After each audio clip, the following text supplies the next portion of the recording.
Hey everybody, Padraig Fox from the Guinness Open Gate Brewery here, right in the middle of the St James's Gate site in Dublin. So I'm going to give you a couple of quick facts to help you enjoy your pint of Guinness a little bit more. Everybody always talks about having a pint of the black stuff, but did you know that Guinness Draught is not actually black? If you get your pint and hold it up to the light, you'll see a lovely ruby red hue in the bottom part of the glass, and that's actually the true colour of Guinness. And Guinness does get its characteristic dark colour from roasted barley, which we still roast on site here every single day, all the way up to 232 degrees Celsius. Any hotter and the barley might catch fire, and any colder, and it's just not going to be perfect roast for our beer.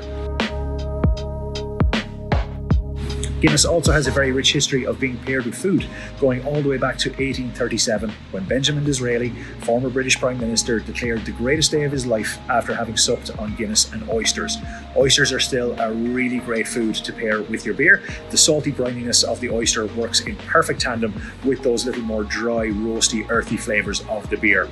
You can also try pairing your beer with some summer fruits, such as strawberries and raspberries, for something that's on the opposite end of the scale, a real contrast between the tartness of the fruit and those lovely earthy flavours I've already mentioned.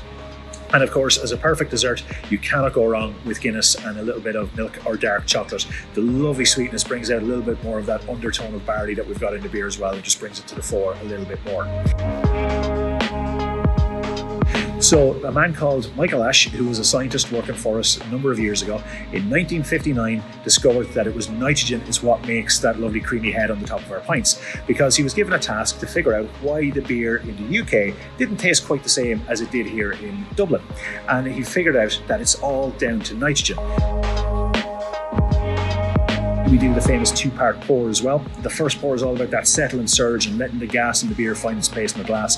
The top off then just ensures you get a lovely head coming over the top of your pint. It's 119.5 seconds to pour the perfect pint of Guinness in a pub. It doesn't take quite as long from a can, but I still recommend you take your time when you're pouring it to really give you that perfect flavour at the end of it. And one last fascinating fact about Guinness Draught. This pint I have here in front of me is iconic. Everybody recognises it around the world, but actually this isn't even our biggest selling beer worldwide.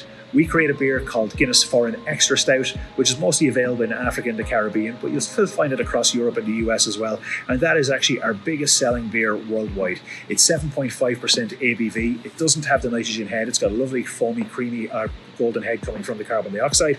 And it's got lovely honey, butterscotch, caramel, chocolate flavours coming from the roast barley as well. A very different taste sensation than the pint of draft. So next time you're traveling the world, you can try this. You can try a Foreign Extra Stout, or you can always go back to the original of Guinness Extra Stout, which you'll still find around the place as well, which is as close as possible to the original beer that Guinness was brewed all the way back in the times of Arthur.